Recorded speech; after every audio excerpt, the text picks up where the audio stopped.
Well, it is the top of the hour, so we are going to get started. Good evening, good afternoon, or good morning, wherever you are joining us from. Before we begin our session, I'd like to tell you a little bit more about the Global Math Department. The Global Math Department is an organization that is run entirely by volunteers. To keep the free, high-quality PD, we need webinar speakers, webinar hosts, and writers for our weekly newsletter. Newsletter writers share about an area of math or math teaching that resonates with them or discusses recent math blogs that help teachers reflect on their practice. If you would like to volunteer or know someone who would be great in any of these areas, please have them email us at globalmathdepartment@gmail.com or have them reach out to us on Twitter. Let's get started with tonight's webinar. My name is Lee Natero, and I'll be your host tonight. Tonight, we're going to be hearing from Sean Nank on Reigniting Our Passion, 10 Tips to Thrive Post-Pandemic. Are we there yet? Would everyone please introduce themselves in the chat window, telling us what you teach, where you teach, and what your Twitter handle is, if you have one.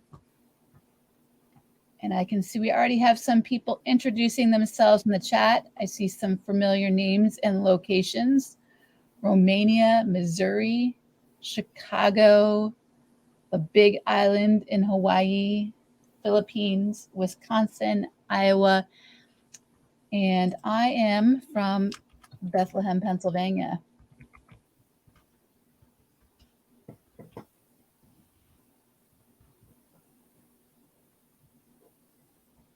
Feel free to also share what you actually teach, what grade level, or maybe you're a math coach. Sometimes we have quite a few math coaches here, or school administrators as well. Before I introduce our speaker, I'd like to explain how these meetings work. These meetings are recorded and are available within 24 hours after the meeting ends. To view the recording, you can use the same link you used to get here tonight. The global math community prides itself on being friendly and supportive. The chat room is available for topical and general conversation throughout the meeting. I'll be sure to catch your questions for the presenter to be addressed at the end of the presentation. Tonight, our speaker is Sean Nank.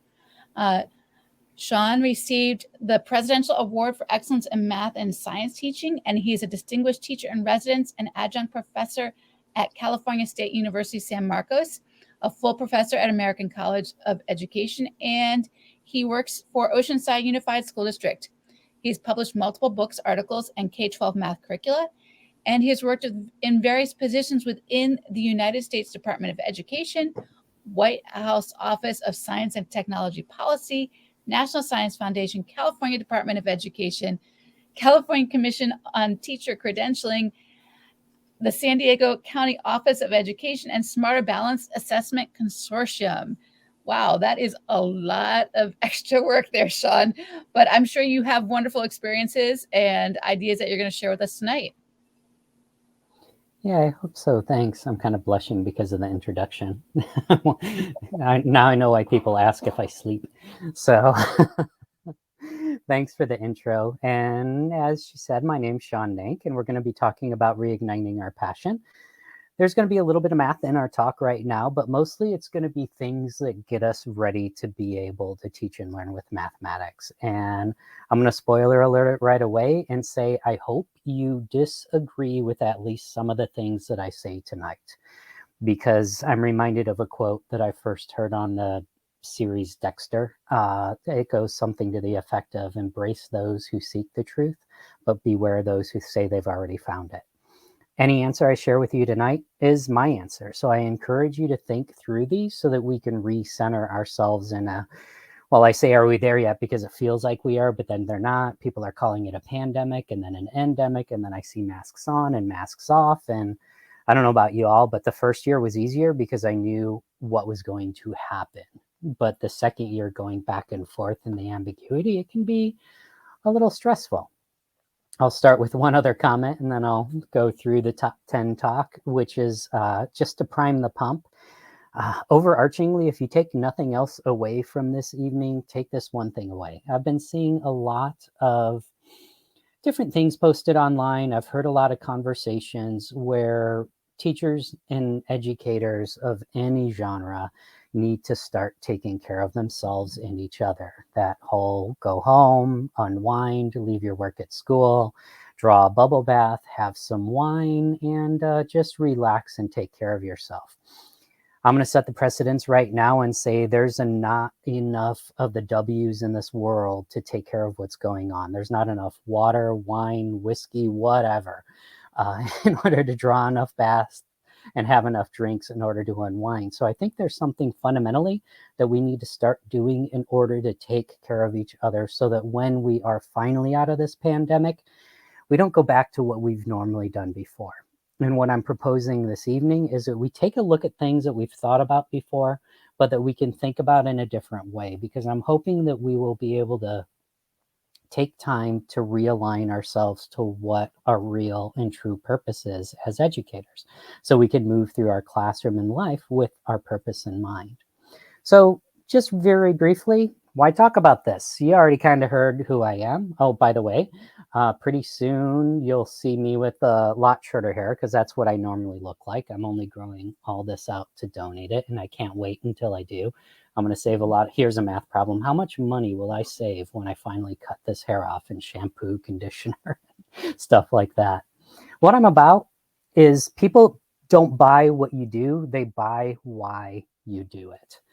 So we're going to talk a bit towards the end of this about your why, so we can center on your plan, partially to end off this school year, but especially if you decide to stick it out. And if you're one of the people who are not in the mass exodus of leaving the educational profession, what we can do hitting the ground running come August or September. Why it matters. This is a picture of my daughter. She's in the educational system right now. She has been pandemically learning for the last 2 years. We just had her 504 meeting today, and it went very well. But she's the reason why it matters, because although I don't think you need to reproduce in order to be a great teacher, having a kid in the system, it sheds a brighter light on things that I knew was there, but I could see it in her eyes when she would come home, like from her first grade classroom, after the teacher said, my daughter's name's Kieran, after she told Kieran and the rest of the girls in the classroom that to do better at math, you need to start thinking more like the boys. So things like that just kind of stand out. And I was going to wait until I retired to say all this stuff, but I figured, now's as good a time as any. So our goals for the evening are a couple of them. We're going to understand the 10 tips. We're going to connect the tips to your experiences. So if I tell you any stories, yes, reflect on what I'm saying, but the best thing to do is think about a similar situation in a similar story. The third one is to identify concrete steps to thrive. And the fourth one is to dive deep and have real conversations. I put that in quotes because we're on a webinar, so keep the chat live. And speaking of the chat, I want to know how all of you are doing today. So I'm just going to invite, well, it can be a chat waterfall if you want, but I'd say just put it in as soon as you make up your mind.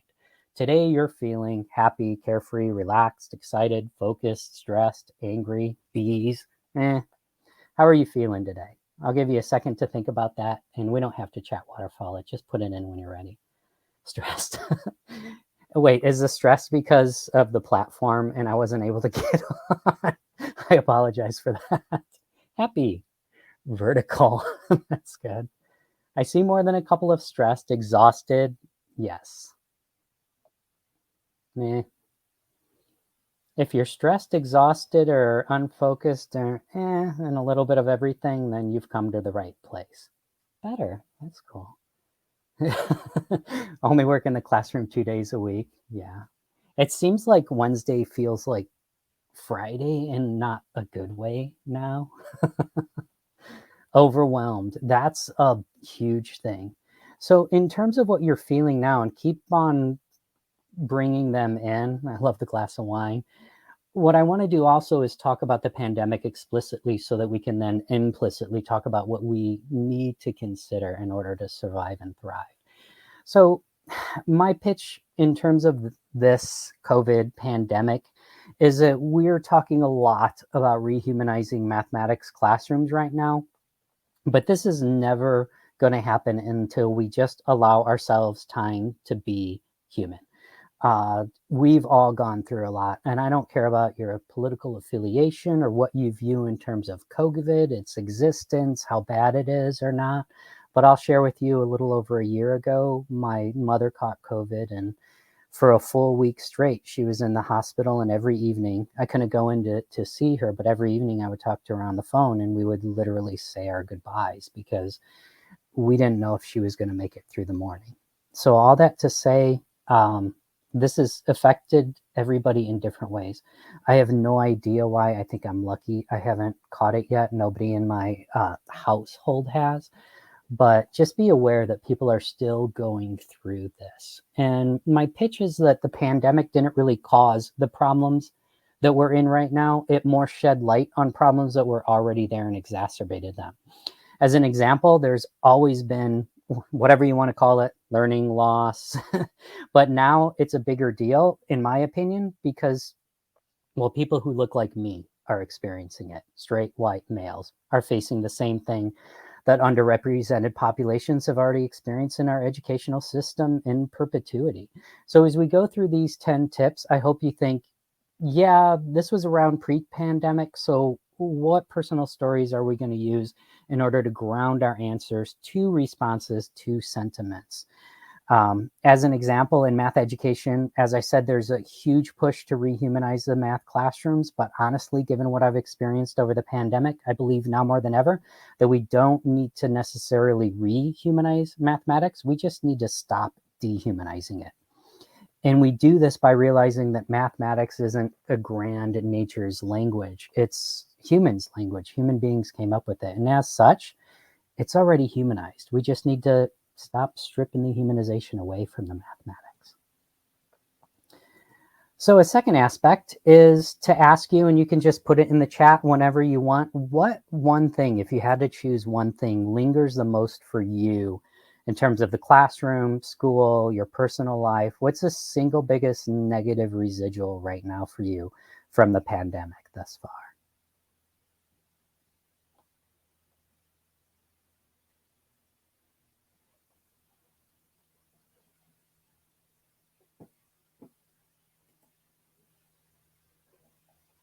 Sure, I can put it in the chat.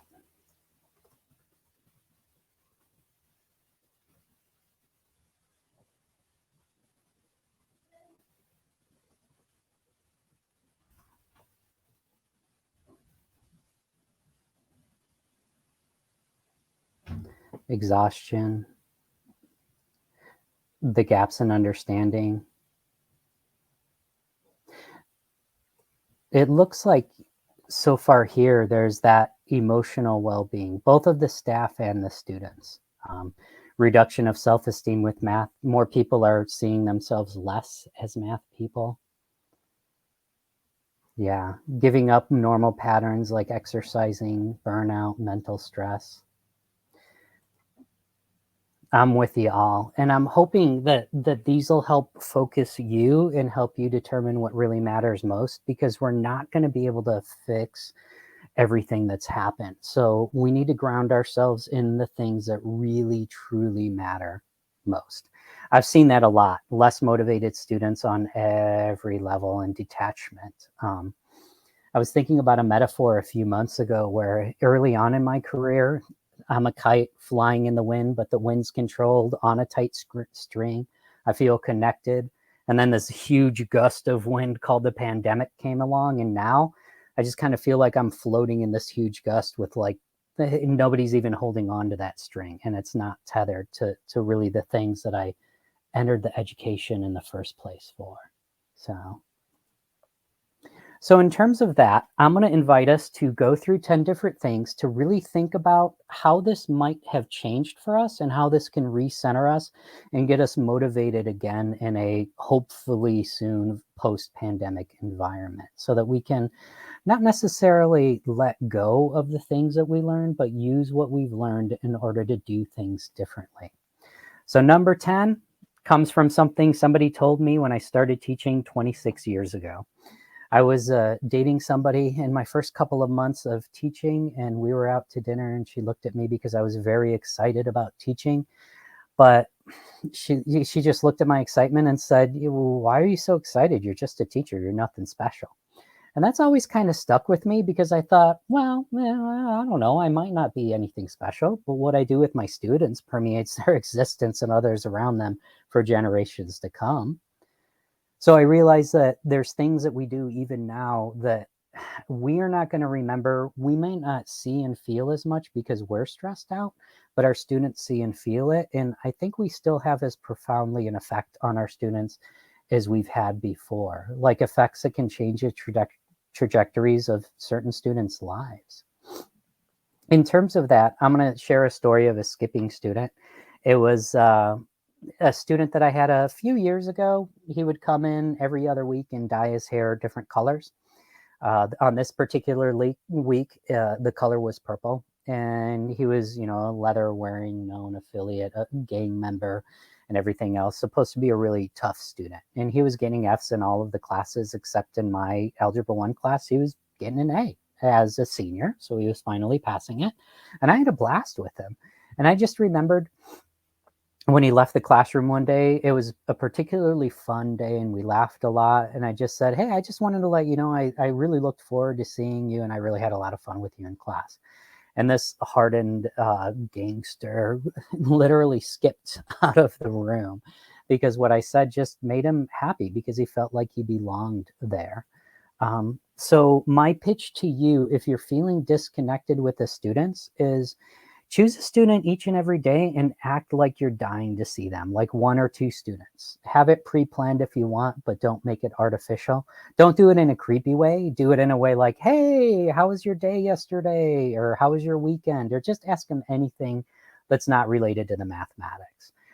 Sometimes when I do this, I have a nice conversation for a minute or two as other students are entering the room, and I learn a lot from my students by doing this. Other times they're just like, it's okay. And I'll take that as an answer because I know that they know that I see them, I hear them, and that I care about them. And I've been doing that a lot more lately. And honestly, I've been getting a lot more honest answers when I ask that question of my students as they're coming into the classroom, because I think everybody just needs somebody to listen right about now. Number 9, we need to let go of some things because we have far more stresses now than we ever have before. Some of them have always been here, but they tend to, it's kind of like the last straw type of deal. So we need to let certain things go of that we as teachers might stress out a little bit. Take a breath. I'm going to say that it really doesn't matter if students cheat. My pitch here is that it's all going to work out in the end. I remember that I went through my calculus sequence in college, Calc 1, 2, and 3, and there were a lot of people in that classroom who used their graphing calculators to cheat. They would just hide a bunch of things in the program, and I had to decide whether or not I would cheat. I decided that I wouldn't, and my grade suffered a little bit because of it. But then I was with all of these students again in the advanced calculus class, and they were having a really hard time. Why? Because it was an all-proof class. We didn't have calculators, so they couldn't cheat anymore. So I think about that a lot. I'm not saying don't monitor. I'm saying monitor for the students. Catch them if they cheat. They suffer the consequences, and then you move on without judgment because they can learn and do and be better. But don't stress yourself out too much because if they cheat and if you don't catch them, well, it's going to catch up to them anyway, and they're going to wind up failing anyway. So it kind of, they're shooting themselves in the foot if they're cheating. Number 9, really doesn't matter if students understand the first time around, part 2 of number 9. If your curriculum spirals, then realize that some students are going to need more time. Like in the 1950s, Jerome Bruner came up with the aspect of a spiraled curriculum where you're revisiting the topic, but you're adding more and more depth of knowledge to it. And according to the generalizations of the research, as long as you get past that 50% threshold, then it's okay to move on. I wouldn't move on early in my career because I would want every student and I would spend 2-3 days teaching the same thing. But I didn't realize that they needed the conversation from day 2 and day 3 to change. so that we can have a couple of days, come back, revisit it, have a different type of conversation, maybe with a different instructional or language routine. And that's what they would need. A third part, it really doesn't matter if you had a stellar lesson plan. It's the old, if a tree falls in the woods and nobody's there to hear it, la, la, la, la, la. I'm going to make the same pitch with you. If you have a killer lesson, I've had conversations like this before with teachers I've coached. How'd the lesson go? I nailed it. What did the students think about it? Did they learn anything? I don't know. Then my response is, then did you really teach?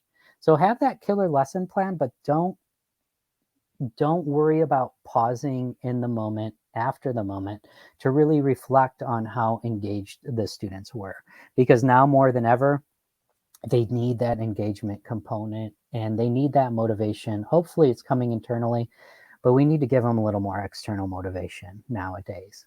It really doesn't matter if your students did well on the standardized assessments. I wrote my first book partially about testing over teaching and standardized assessments.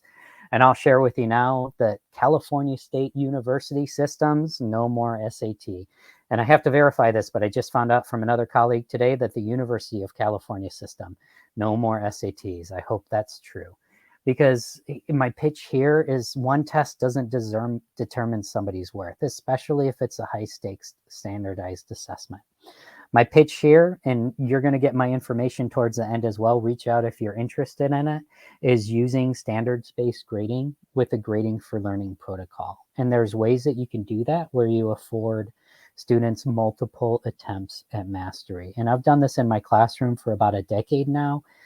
And from that, I've learned the biggest thing that you can take away from the student that's going to be the most detrimental is their hope. So if you don't stress the assessments quite as much, give them multiple opportunities, they're going to perform better in your classroom.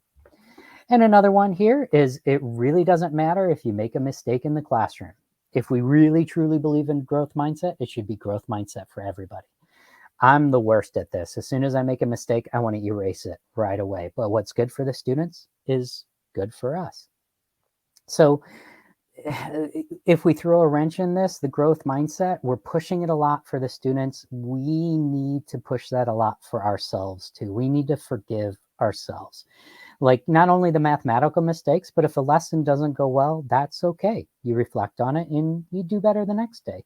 To this day, I always want to apologize to my second period because when fifth period comes around, I teach it better, but there's no getting around that. So, and also to be careful of that aspect of when we say something like, some of my students can't do this. I always question who is the some, because odds are they're not going to look like me if I'm saying that some of my students can't do it. So it's just really realizing and calling out our implicit biases, knowing that we all can grow. Are you all ready for a little bit of interaction? And since it's a webinar, I'm just assuming everybody's like, yes, I am. So I'm going to try this. And if it fails miserably, then that's okay. But I'm going to put a Jamboard. And let's see if people can access this Jamboard. And it'll have a question up there for you. And the question you're going to see is, what's your policy on cheating? Let's just take that one thing that can cause an extreme amount of stress for people in terms of monitoring it, catching people cheating, having to deal with parents after they have to realize that their child cheated on an assessment. And also knowing if you're remote in any way, shape, or form still, let's be honest, there's a lot of cheating going on when we went virtual. And we're seeing those gaps because some kids could cheat easier.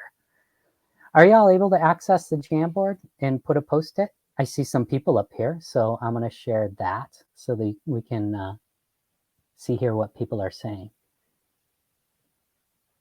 It gets written up and there's consequences, grade of 0, or they need to redo it. That's interesting. Now I'm wondering if the grade of a 0 or need to redo it is up to the discretion of the teacher. I like policies where the teachers have more discretion and more control.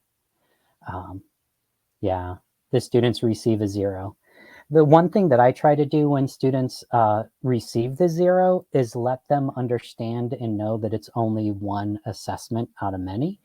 So a 0 does kind of drop your grade a bit, and you cheated, you suffer the consequence. But if they do well, they can make their way back from that 0.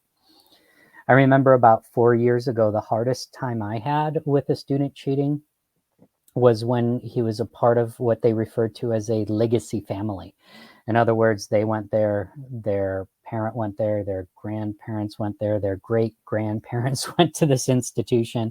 And it was really difficult to get the parents to realize that, yes, he cheated, and yes, there's a consequence, but let's move on from here.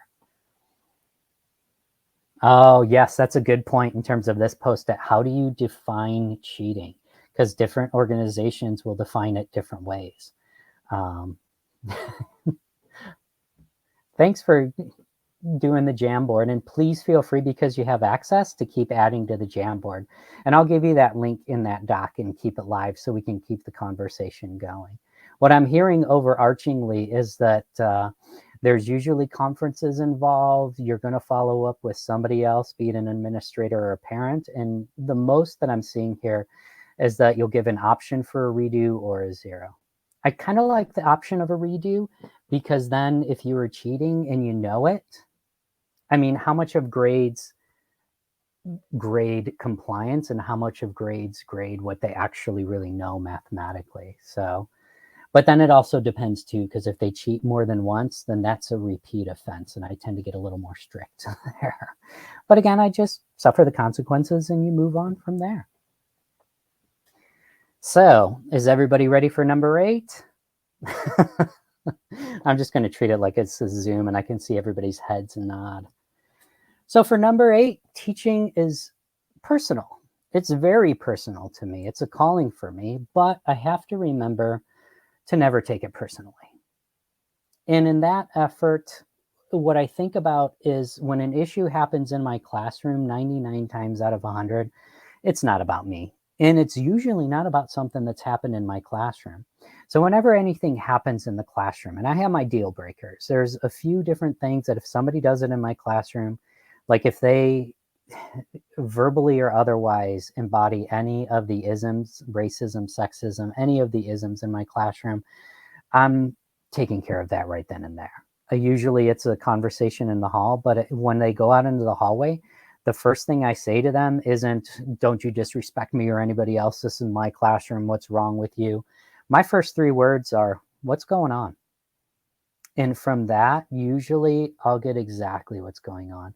Like I had a student who was acting up in class, and I asked those 3 words, and about a week from that time, she was going in to see if she had cervical cancer or not, if she was going to have surgery, and if she was going to be able to have kids for the rest of her life. So I shared my cancer story with her, and the moral of that story was the student acting out in class? Yes.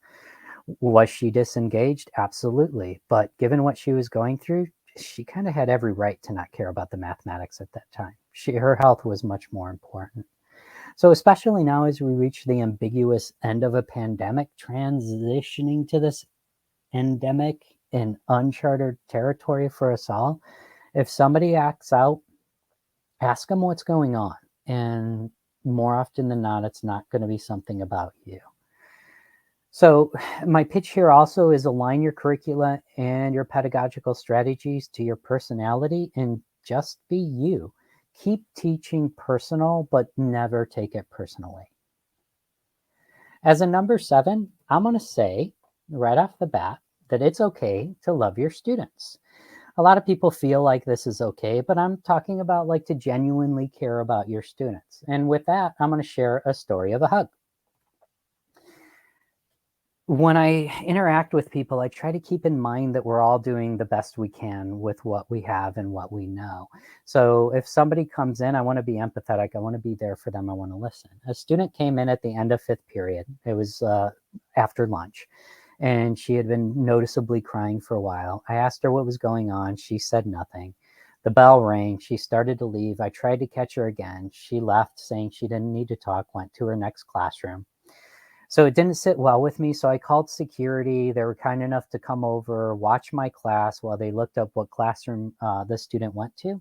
So I went over and I asked the teacher if I could pull her out into the hallway, and we had a conversation about what she was crying about. And something happened at lunch that was it was pretty serious, and it really got to her. And we talked in the hallway for about 10 minutes.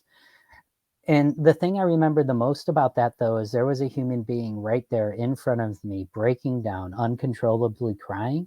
And because she was a female student and I was a male teacher, I didn't do what I would have done in my personal life, which is just give her a hug.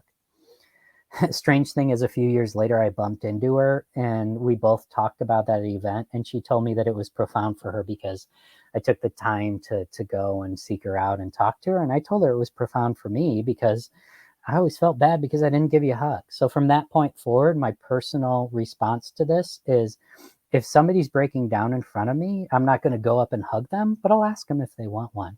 But having said that, if you're going to show your students that you care, this is an extremely personal choice. So there's a lot of people who say, I'm not touching a student, and I unequivocally get that. So it's a matter of realizing who you are personally and as a teacher, and aligning how you show you care with what's acceptable to you. I'm also going to say, as a subset of that, it's okay to dislike your students as well. So my pitch here, and I'm going to say, that's right, I said it, I meant it, I'm here to represent it. There's times when some students kind of rub me the wrong way. I don't know if any of you have ever had this experience, but before I had children, I had that. I will never name my child this person's name, because I had to yell at them so many times in class. Not literally, but it's that sit down, get to work, and everything else. My pitch here is that you can't fix what you don't acknowledge, and it might materialize in strange ways. So the reason why I say it's okay to dislike your students is because we're all humans, we all have emotions, and any emotion is fair game. But if we don't acknowledge and deal with those emotions head on, then we might do or say things that we don't intend. So you don't want to be saying, I'll show you. You don't want to be maybe nonchalantly not calling on them as much. Next time you change the seating arrangement around, putting them in the back instead of the front. Maybe give them less time to answer a question or to ask a question. Assume the halo horn effect. What that basically means is, if somebody does something really good or one thing really bad, we just tend to say that that's who the person is instead of giving them the benefit of the doubt. It's all about implicit bias, and it's all about acknowledging the feelings that you have for your students, especially if it's a feeling that they're getting on your nerves, so that you can acknowledge where it comes from, so that you can be reflective on it, and so that you don't do any things implicitly that might give the student less of a voice in your classroom. And on that note, I'm going to give you an example, because my daughter has ADHD, and she's experienced in the classroom more than once something that I'm going to show you right now with this video.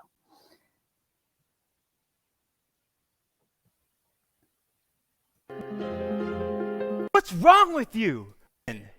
What? Hi, everyone. I don't have too much time, so pay attention! What's wrong with you? Focus! For someone so smart, you can be so stupid. I mean, how could you forget about that? We just talked about it. Cuddy, something wrong with your brain. Do you even think? I do think, actually. In fact, I'm finishing a PhD in experimental cognitive psychology, or literally, the scientific study of thinking. But I have attention deficit hyperactivity disorder, predominantly inattentive. I mean, I've spent so much time distracted by extraneous things. You may notice that one of my eyes has almost permanently dedicated itself to my periphery. But seriously, okay. As of 2011, the CDC reported that 11% of children ages 4 to 17 had been diagnosed with ADHD. That's 6.4 million kids, 3 Houstons. And unlike fruity cereal, ADHD is not just for kids, but 4% of adults have been diagnosed, 9.8 million people, New York City plus Philadelphia. One thing I forgot to mention, all of the expressions that I began with have something in common. They've all been said to me by people who have proven time and again their unconditional love, support, and willingness to do anything for me. But in those moments, they were extremely frustrated. So my pitch here is that my daughter has ADHD, and she's experienced this before in the classroom. She's heard these things said to her, and what he said at the end is true. It doesn't mean that the people care less for you. It just means that they were frustrated. So we need to monitor now more than ever our frustrations, so we don't do that in our classrooms, because that can be devastating. I've seen the tears on the other side when a teacher has talked to a student via my daughter. So it's important that we acknowledge all of our feelings so that we can handle them and we don't get to that point. So number 6, some of your colleagues want you to fail. I learned this the hard way. I had an eye-opener about 15 years into teaching. Well, actually, it was around 2011 when I got a grant to implement iPads in the classroom. And I started grading for learning with a standards-based grading protocol with randomized assessments so that students can take any assessment as many times as they wanted, because it would automatically randomize the questions. They would have to do things like come in for tutoring with me and one other organization and earn the privilege of taking the assessment again so that they could do better. But the hardest year I had in education was the first year that I got all of my students to pass my classes. It was a really difficult year because 3 or 4 of my colleagues, they didn't think that I could experience that success, and they especially didn't think that our students could experience that success. It was in an avenue where my math department had, if you're not a part of California, we have a program out here called AVID, Advancement via Individualized Determination. It basically takes those C students and gives them skills in order to do and be better. So they were going to go to on a field trip one day to University of California, Irvine.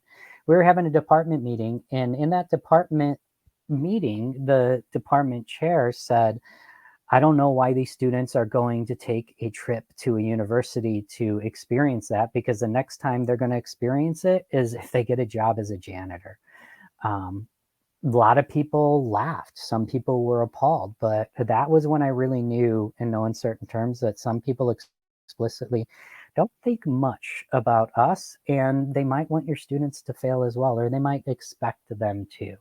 When I had trouble with this, I was talking to an administrator, and that administrator said golden words to me. She just basically looked at me and said, are you here for the adults or are you here for the kids? So if you're experiencing something in terms of any type of teacher to teacher or colleague to colleague bullying, then I, one, offered the advice of taking care of it head on. And number 2, really centering your efforts around the kids. And also, this is a mistake I've made in the past, find your adult allies so that you guys can have each other's backs. So on to number 5, we need to revisit something called some administrators don't care if the kids learn. I say some here, and I want to be empathetic because a lot of administrators, they are even more busy than they've ever been, just like we are. So there's a lot of things that administrators are having to deal with now that they've never had to deal with. I mean, we're talking about, I'll give you an example right here. If you look at my video, referrals are a matter of 1 inch. Like literally, if a mask is here as opposed to here, that's defiance in some districts. And that's right there is something huge that we have to take into consideration that we haven't had to take into consideration before. So in terms of this, I'm going to show you a real quick clip, and then we're going to reflect on it. And this is one of the only recorded interviews that Bruce Lee gave before he passed away. And this stuck with me because of the fact that this embodies how I try to approach a lot of things, especially now in an educational setting. What I think about here is partially in terms of dealing with this, partially in terms of classroom management, because I'll tell you right now, the best way to get a job as a teacher and to keep a job as a teacher is make sure you have a good classroom management routine. Because whether or not the administrators are centered on students learning, they are centered on whether or not you're going to make a problem for them. Because in the administrator world, there's a saying that goes something to the effect of 10% of the teachers write 90% of the referrals. And then you get a reputation. And then in my experience, some of them don't have your back quite as much. So I would say, do this, not only in the classroom, but outside of the classroom, but especially in the classroom in terms of classroom management. Flow, when in doubt, flow instead of crash. And I made this mistake my first 2-3 years of teaching. I would crash too much. So what happens if you have a disruption, especially now, because everybody's nerves are fried, if somebody across the room is not engaging and you engage with them and start disciplining them from across the room, that becomes public. What that means then is it's no longer about the behavior. It's about the student saving face, and it's about you having to win a battle. Otherwise, students are going to lose respect for you, and more students are going to start messing around in your classroom if you don't win that. So it's more of a matter of flowing. It's more a matter of going over, having that conversation with anybody, adults or kids alike, giving them the benefit of the doubt, listening to what they have to say, but also insisting that they listen to what you have to say. So I would ask you, if you think of it in terms of more flowing, not ignoring. The worst thing to do in terms of classroom management is act like you don't see it. But like if somebody's not doing work, instead of yelling at them across the classroom, walking over calmly saying, can you pick up your pencil and start doing work, or asking them, why aren't you doing your work today? So just have it be more of a conversation, and I think we'll do and be better in that regard. For number 4, here's my pitch where a disability is not a disability. Class sizes are starting to go up more and more, especially in terms of a teacher shortage, and we can't get subs and whatnot. And if you teach any integrated class with SPED, special education, or English learners or whatnot, I want to touch on 2 things. Hammersley and Atkinson has an article called Culture as Disability. And the way I can best formulate this right now is to say, be careful what you claim as a label, because it has a way of coming back and claiming you. So if you have any IEPs, 504s, or anything like it, that if you have a student who's OCD, ADHD, dyslexic, or runs the gamut, who can be integrated in your classroom, remember that they're people first, and the label isn't their label. It just is something that we've identified that can help us to teach them better. The other one is Malcolm Gladwell's David and Goliath. So that basically says a certain amount of different with support. Like if you have ADHD or dyslexia, you are much more likely to become a CEO of a major corporation. Because what happens is, if you get the right amount of support, you have to learn how to learn differently than everybody else, which means you make meaning differently, which means you see things differently, which means that you're going to solve problems and approach life in a slightly different way with a slightly different view. So I'm just going to show this video right now because it makes the pitch far better than I ever could in terms of thinking about what we perceive as weaknesses in our classroom, and really trying to turn those into strengths as much as possible.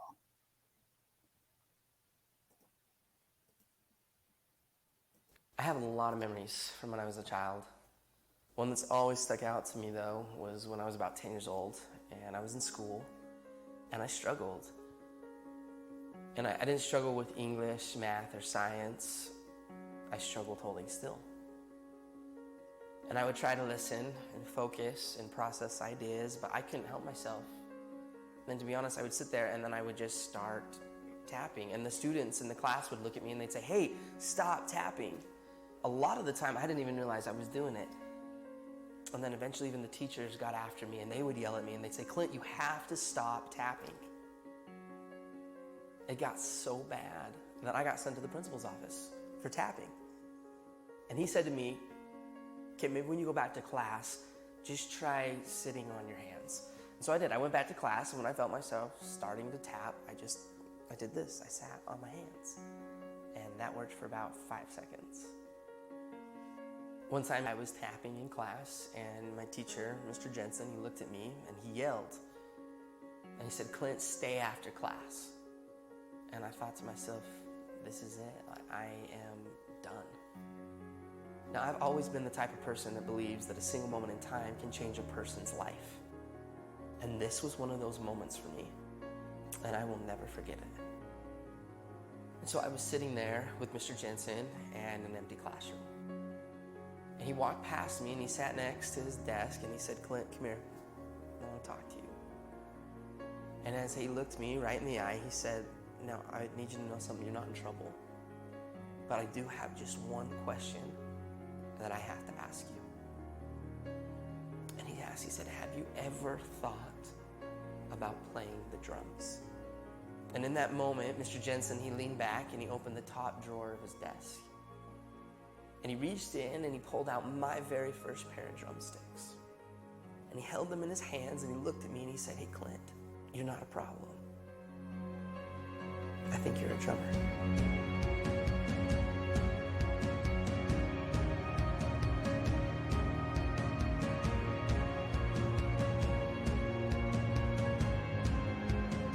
And from that moment on, I've never put those sticks down. I've toured, recorded, and played drums all over the world. My whole college education was paid for with drumsticks in my hand. Just because of a single moment in time when somebody believed in me and he saw something in me that I didn't even see within myself. And from that moment, I learned that there's a difference between being the best in the world and being the best for the world.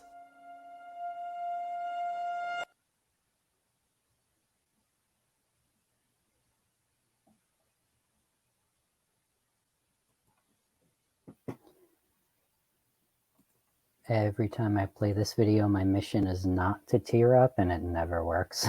So, my pitch in this one with this video is a couple of things. The first thing and the most important is, well, if you can, be a Mr. Jensen.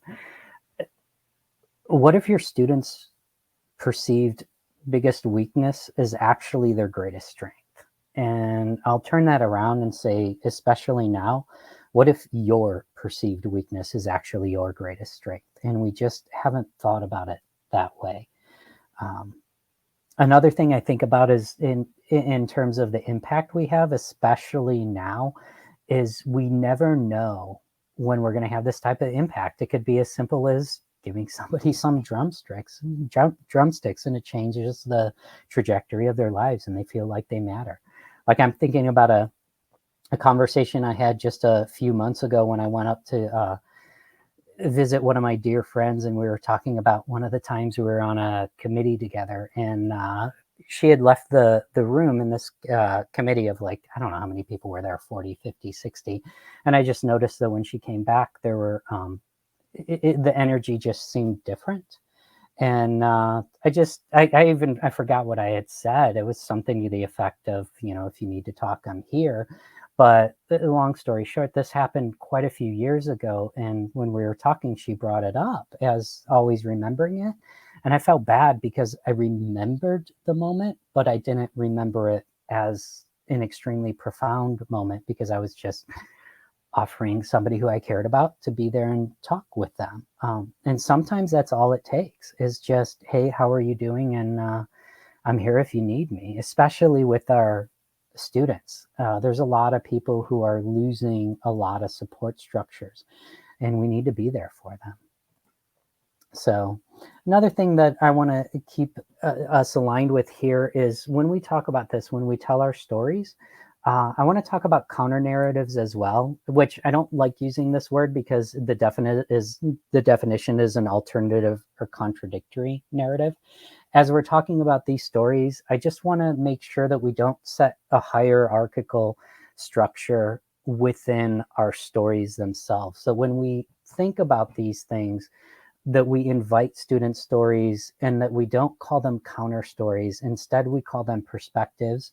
so that they're on an even playing ground. Because my hope is that we'll create more conversations with our students, and that we'll realize, as corny as it sounds, that we're all a part of the same ongoing human narrative. So if you do have these conversations with your students, give them time, give them a voice, and give everybody an equal playing field in your classroom to be able to tell their story.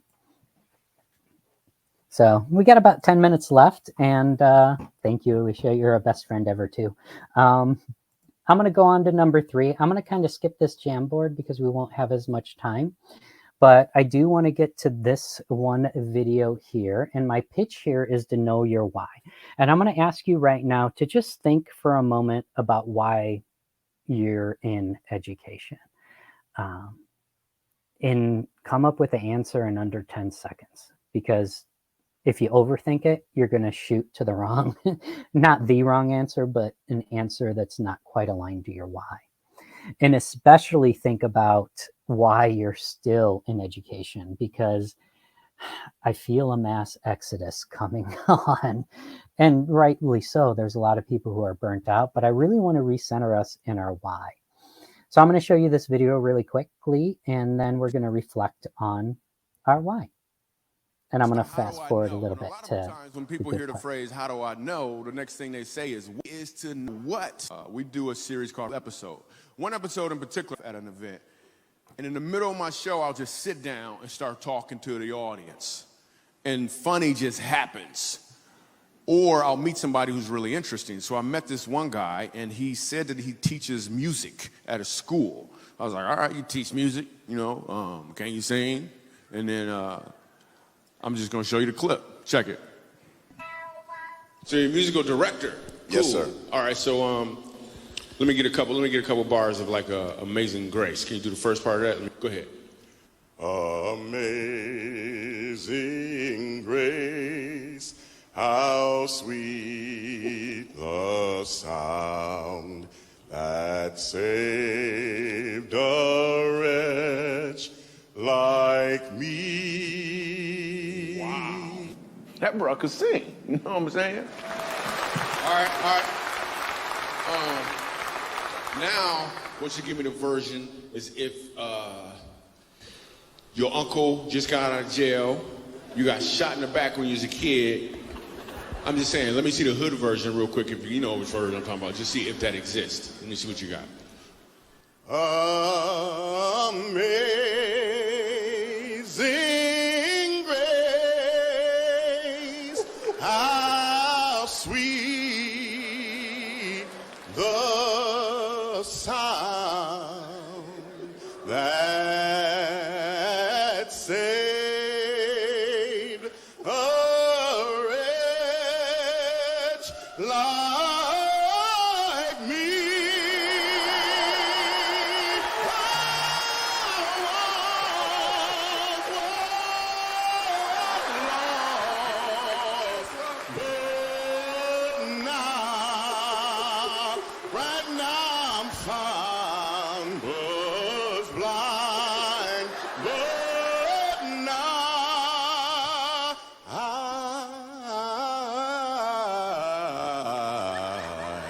See.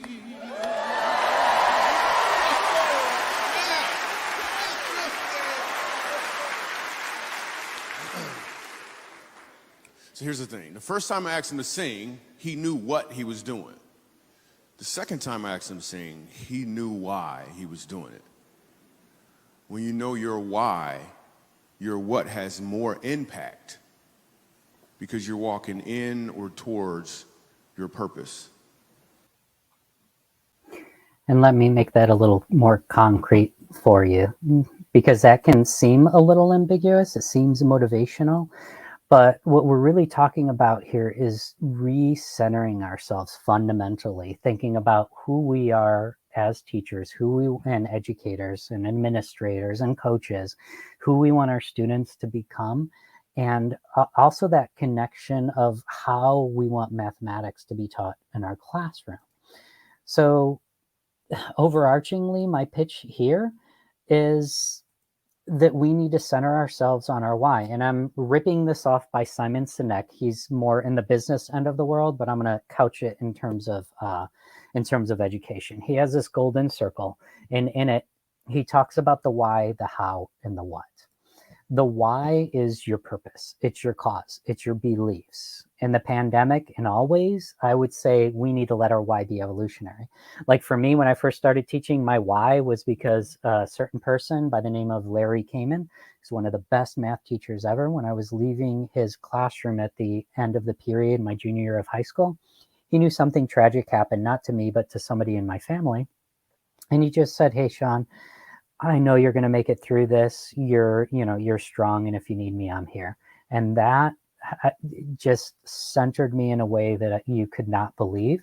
So that night, I decided that I was going to be a math teacher, because if I could affect somebody the way he did me, then that's a profession I want to be in. But then I thought a few years later, if you don't adjust your why, that's when you're going to burn out, and that's when you're going to quit.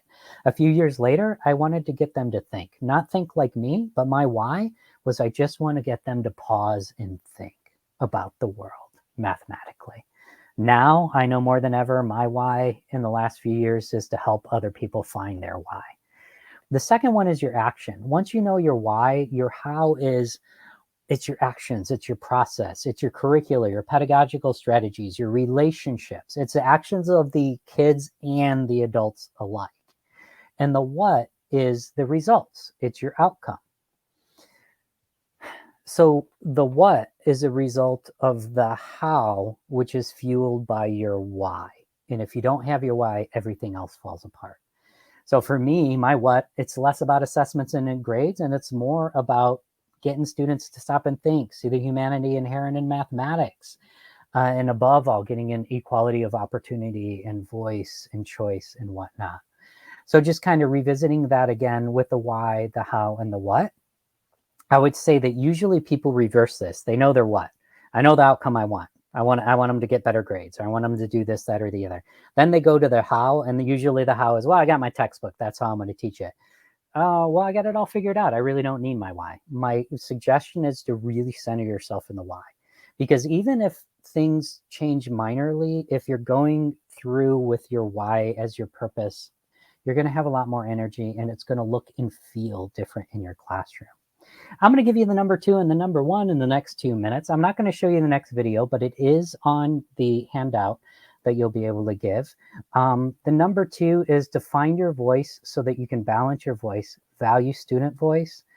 And the number 1 is it's all about relationships. If you remember nothing else, remember that. The relationships are going to get your job. It's going to keep your job. It's going to take you to places that you never even dreamed possible. And it's going to help you to get your students there as well.